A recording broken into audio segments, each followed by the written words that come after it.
Welcome to dear friends. आपका स्वागत है आपके अपने यूट्यूब चैनल ड्रीम एसएससी पर। आज हम चलते हैं एक नए सेशन की ओर। इसमें से आपको हिंदी का जो पेपर है उसमें से आपको 20 नंबर के क्वेश्चन जो होते मतलब 20 क्वेश्चन आते हैं जो कि टोटल 40 नंबर के रहते हैं। 40 नंबर के आपके क्वेश्चन रहते हैं और 20 क्वेश्चन आते हैं एसएससी जीडी में। तो चलते हैं देखते हैं कौन कौन से क्वेश्चन आते हैं। प्रीवियस ईयर क्वेश्चन भी कराएंगे आपको। चलिए चलते हैं। पहला क्वेश्चन हमारा क्या है? पहला क्वेश्चन हमारा ये है, अंधे की लकड़ी होना मुहावरे का अर्थ है। यानी अंधे की लकड़ी होना मुहावरे का क्या अर्थ है? इन सभी विकल्प हैं आपके, ये सभी विकल्प दिए गए हैं। इनमें से आपको सही विकल्प का चयन करना है। चलिए इसका जो राइट आंसर है वो देख लेते हैं। जो अंधे की लकड़ी होना उसका अर्थ होता है एकमात्र सहारा। अंधे की लकड़ी मतलब एकमात्र सहारा। बात कर लेते हैं अगले क्वेश्चन की ओर। हमारा अगला क्वेश्चन क्या है? हमारा जो अगला क्वेश्चन है उसमें कहा गया है, निम्नलिखित में से कौन सा शब्द शुद्ध है?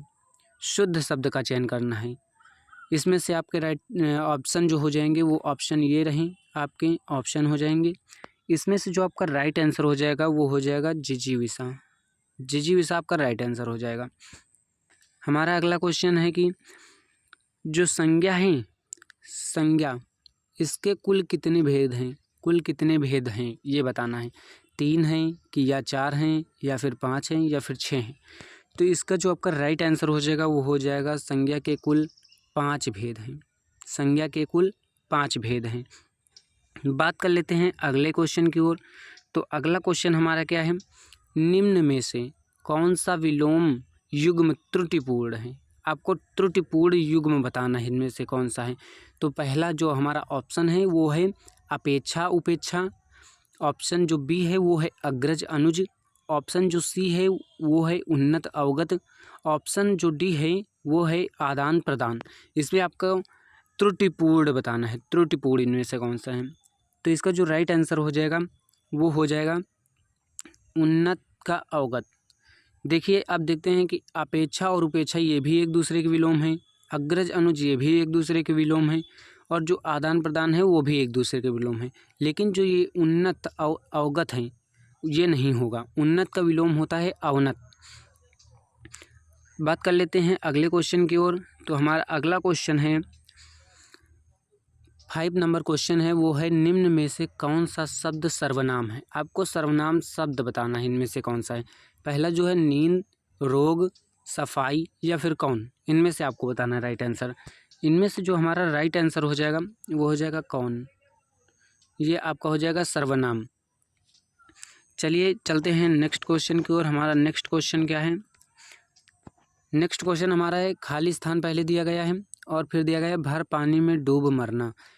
आगे क्या क्वेश्चन बता रहा है? कह रहा है कि मुहावरे में रिक्त स्थान की पूर्ति उपयुक्त शब्द द्वारा कीजिए। मतलब यहाँ उपयुक्त शब्द भरना है। यहाँ पर उपयुक्त शब्द भरना है। ये एसएससी जीडी में आया हुआ क्वेश्चन है, लेटेस्ट क्वेश्चन है। तो अब इसमें देखते हैं क्या होगा। आप बताइए क्या होगा? चुल्लू होगा या फिर सूखे होगा या फिर बाल्टी होगा या फिर तालाब होगा? इसमें जो आपका राइट आंसर हो जाएगा वो हो जाएगा चुल्लू भर। कहते हैं ना चुल्लू भर पानी में डूब मरना। ये आपका राइट आंसर हो जाएगा चुल्लू। ये आपका राइट आंसर हो जाएगा। अगर वीडियो पसंद आ रही तो आप लाइक भी इससे कर दीजिए और सब्सक्राइब भी कर लीजिए। हम चलते हैं अगले क्वेश्चन की ओर। तो अगला क्वेश्चन हमारा है 7वां नंबर। इसका जिसका कोई नाथ ना हो, यानी जिसका कोई नाथ ना हो उस वाक्य के लिए सार्थक शब्द हमें बताना है। जिसका कोई नाथ ना हो उस वाक्य के लिए सार्थक हमें शब्द बताना है। ये भी एसएससी जीडी 2023 में पूछा गया। आगे जितने क्वेश्चन आएंगे वो सब एसएससी जीडी में पूछे गए हैं। तो इसको आपको बताना है आंसर। अनाथ होगा या फिर नाथ होगा या फिर नास्तिक होगा या फिर सनाथ होगा? तो इसका जो राइट आंसर आपका हो जाएगा वो हो जाएगा जिसका कोई नाथ ना हो उसे अनाथ कहते हैं। जिसका कोई नाथ ना हो उसको अनाथ कहते हैं। चलते हैं अगले प्रश्न की ओर। हमारा अगला प्रश्न है, निम्नलिखित में से जो वाक्य है इसमें कौन सा वाक्य निजवाचक सर्वनाम का नहीं है? जो ये 4 ऑप्शन दिए गए हैं इनमें से आपको बताना है कि निजवाचक वाक्य का सर्वनाम नहीं, मतलब सर्वनाम का वाक्य नहीं है। पहला जो हमारा वाक्य है वो है तुम अपने आप यह काम करो। दूसरा है मैं अपना काम खुद कर लूँगा। तीसरा है आप कुछ पूछना चाहते हैं। चौथा है यह सब वे अपने आप देख लेंगे। इसमें से आपको राइट आंसर बताना होगा। जो निजवाचक सर्वनाम होगा, जो निजवाचक सर्वनाम होता है उसमें से यह तो खुद आएगा, यह तो ऑप्शन में खुद लिखा होगा कहीं पर वाक्य में, या फिर अपने आप। ये दोनों जो अपने आप और खुद होता है यह वाक्य की पहचान कराता है कि निजवाचक सर्वनाम है। तो इसमें देखो यह अपने आप, यह निजवाचक सर्वनाम है यह वाक्य, और इसमें दिया क्या गया है, निजवाचक सर्वनाम नहीं है, उसका चयन करना है। इसमें देखिए मैं अपना काम खुद कर लूँगा, यानी खुद आया है ना, तो ये भी निजवाचक हो जाएगा। अगला हमारा जो है आप कुछ पूछना चाहते हैं, इसमें देखो इसमें कुछ नहीं आया, तो ये होगा जाएगा आपका राइट आंसर। बात कर लेते हैं अगले की। तो अगला यह है कि यह सब वे अपने आप देख लेंगे, अपने आप देखो आया है, तो यह भी निजवाचक सर्वनाम हो जाएगा। जो हमारा राइट आंसर हो जाएगा वो हो जाएगा ऑप्शन नंबर सी, आप कुछ पूछना चाहते हैं। बात कर लेते हैं अगले प्रश्न की ओर। तो हमारा अगला प्रश्न है कि वह व्यक्ति जो काव्य अथवा कविता की रचना करता हूँ उसे क्या कहते हैं। मतलब वह व्यक्ति को क्या कहते हैं जो काव्य अथवा कविता की रचना करता हूँ, क्या कहते हैं, कटु कहते हैं, या फिर कवि कहते हैं, या फिर कपि कहते हैं, या फिर कल्प कहते हैं। तो जो आपका यह राइट आंसर हो जाएगा, ये हो जाएगा कवि। जो व्यक्ति काव्य अथवा कविता, यानी काव्य अथवा कविता की रचना करता है वो हो जाता है कवि। बात कर लेते हैं अगले प्रश्न की ओर। तो हमारा अगला प्रश्न है निम्नलिखित वाक्य के किस खंड में अशुद्धि है। आपको अशुद्धि का चयन करना है, आपको अशुद्धि का चयन करना है। और वाक्य क्या दिया गया है, अपनी कार को भी ले आना, अपनी कार को भी ले आना, यह वाक्य दिया गया है। इसमें से कौन सी त्रुटि है, आप, या फिर अपनी, या फिर को भी, या फिर कार। तो इसमें जो आपका राइट आंसर हो जाएगा वो हो जाएगा को भी। जो निर्जीव वस्तुएं होती हैं उनमें से को भी नहीं लगाया जाता है। इसका जो राइट हो जाएगा वो हो जाएगा अपनी कार को ले आना, या फिर अपनी कार भी ले आना, अपनी कार भी ले आना। तो यहाँ पर को हटा देंगे, को गलत है, यहाँ पर को नहीं होगा, ये आपका राइट आंसर हो जाएगा ऑप्शन नंबर सी। अगला प्रश्न हमारा है, अगला प्रश्न है जल ही जीवन है, जल ही जीवन है। इसमें रेखांकित शब्द के पर्यायवाची शब्द का चयन करना है। ये देखिए रेखांकित शब्द है, इसका पर्यायवाची लिखना है। तो क्या हो जाएगा, जल का पर्यायवाची क्या होता है, पानी होता है, या फिर मतंग होता है, या फिर द्रग होता है, या फिर हर होता है। तो जो आपका इसमें राइट आंसर हो जाएगा वो हो जाएगा पानी। जल को हम पानी भी कहते हैं, इसका पर्यायवाची ही है पानी।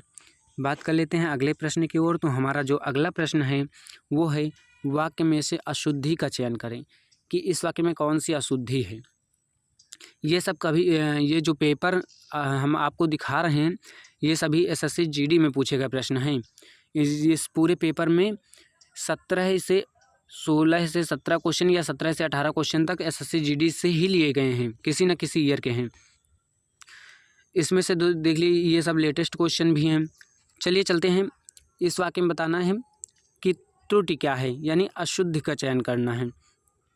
तुम लोग कुत्ते की मौत मरोगे, तो इसमें तुम असत्य है यानी अशुद्ध है, या फिर कुत्ते अशुद्ध है, या फिर मौत अशुद्ध है, या फिर मरोगे अशुद्ध है। तो जो इसका राइट आंसर हो जाएगा वो हो जाएगा आपका कुत्ते।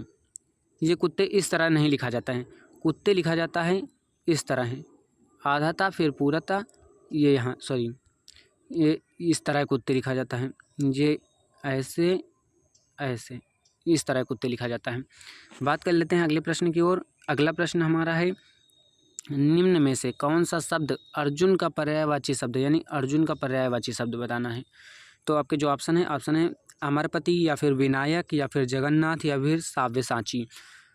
तो इसमें बात कर लेते हैं जो विनायक है वो देखिए गणेश का पर्यायवाची है, गणेश का पर्यायवाची। इसी तरह ये सब अलग अलग हैं। तो इसमें जो आपका राइट आंसर हो जाएगा वो हो जाएगा साव्यसाची, यह आपका अर्जुन का पर्यायवाची शब्द है। बात कर लेते हैं अगले प्रश्न की ओर। तो हमारा अगला प्रश्न है भोजन बहुत सुंदर है बना है, जो भोजन है बहुत सुंदर बना है, इस वाक्य में रेखांकित शब्द के लिए सही विकल्प चुनना है। तो विकल्प में आपको क्या क्या दिया गया है, स्वादिष्ट, या फिर खूबसूरत, या फिर उन्नत, या फिर बेहतर। जो भोजन होता है ना प्यारे दोस्तों वो होता है स्वादिष्ट, जो भोजन होता है वो होता है स्वादिष्ट। तो इसीलिए ऑप्शन नंबर ए आपका बिल्कुल सही हो जाएगा। बात कर लेते हैं अगले प्रश्न की ओर। तो हमारा अगला प्रश्न है गुरु हथौड़े से वह प्रहार कर रहा था, वाक्य में गुरु शब्द का विलोम बताना है, गुरु शब्द का विलोम बताना है। तो देखो इसमें से आपको विकल्प दिए गए हैं। बड़ी हथौड़े से प्रहार कर रहा था, भारी हथौड़े से प्रहार कर रहा था, लघु हथौड़े से प्रहार कर रहा था, या फिर वजनदार हथौड़े से प्रहार कर रहा था। तो इसमें जो बड़े हैं ये गुरु का पर्यायवाची एक तरफ से कह सकते हैं, लेकिन ये विलोम तो है नहीं, लेकिन हमसे विलोम पूछा गया है।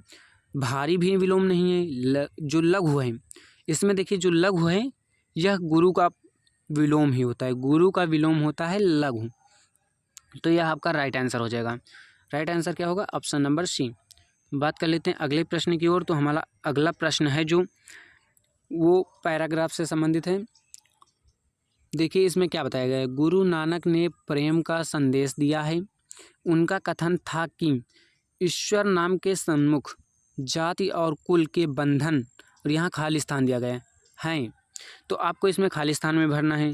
तो आपके जो यहाँ विकल्प दिए गए हैं निरर्थक, अनिवार्य, सार्थक, जरूरी। तो जो गुरु नानक जी थे वो प्रेम का संदेश देते हैं और कहते हैं कि जो उनका कथन है वो ईश्वर के नाम के सन्मुख और जाति, जो आपकी जाति है या फिर नाम, जो ईश्वर का नाम है उसके सामने जो जाति है और जो कुल के बंधन हैं वो सभी क्या हो जाएंगे? वो सभी हो जाएंगे निरर्थक, वो सभी निरर्थक हैं। बात कर लेते हैं अगले प्रश्न की ओर। तो हमारा अगला प्रश्न है, इसी के आगे से हम पढ़ेंगे क्योंकि, यहाँ से यहाँ तक हो गए ना, तो आगे होगा क्योंकि मनुष्य जीवन का जो चरम प्राप्तव्य है वह स्वयं प्रेम रूप है, वह स्वयं प्रेम रूप है और प्रेम ही उसका स्वभाव है, प्रेम ही उसका स्वभाव है। तो आगे यहाँ पर विकल्प दिए गए हैं, जो ये रिक्त स्थान है इसके लिए विकल्प दिए गए हैं कि यहाँ पर क्या आएगा। आगे चलो पढ़ते हैं तो फिर खुद ही आ जाएगा। प्रेम उसका स्वभाव है और खाली स्थान ही उसका साधन है। तो प्रेम स्वभाव है तो क्या हो जाएगा? जो हो जाएगा आपका वह प्रेम ही उसका साधन है, यानी प्रेम उसका जो स्वभाव है वही प्रेम ही उसका साधन है। चलिए चलते हैं अगले प्रश्न की ओर। हमारा अगला प्रश्न है कि जो यहाँ तक हो गया था आपका, अरे उसके आगे है, अरे ओ मुग्ध मनुष्य, सच्ची प्रीति से ही तेरा मान अभिमान नष्ट होगा, तेरी छोटाई और सीमा, खाली स्थान यहाँ दिया गया है और होगी आगे है, और यहाँ विकल्प दिए गए हैं शुरू, समाप्त, प्रगति, उद्भव। तो यहाँ कहा गया है जो तेरी छोटाई की सीमा है ना वो होगी समाप्त, तेरी छोटाई की सीमा समाप्त होगी। तो यहाँ ऑप्शन नंबर बी आ जाएगा, समाप्त। और उसके आगे क्या है अब आगे देख लेते हैं। आगे है इसमें परम मंगलमय शिव तुझे प्राप्त होगा उसी सच्चे प्रेम की, यहाँ प्रेम के बारे में ही सभी जगह बताया जा रहा है। साधना ही तेरे जीवन का परम लक्ष्य है, साधना को जीवन का परम लक्ष्य बताया जा रहा है कि जो सच्चा प्रेम है उसकी जो साधना है वो जीवन का परम लक्ष्य है। आगे चलते हैं। आगे यहाँ फिर रिक्त स्थान दिया गया है और आगे कहा गया है तू धर्म समझ रहा है, यानी किसको धर्म समझ रहा है। तो जो ये बाएं यहाँ पर बाएं लिखा ना, तो इसी से आपको समझ में आ रहा होगा कि यहाँ पर बताए गए आडंबरों को, अंधविश्वासों को जो है वो आप समझ रहे हैं। ठीक, तो यहाँ आडंबर हो जाएगा।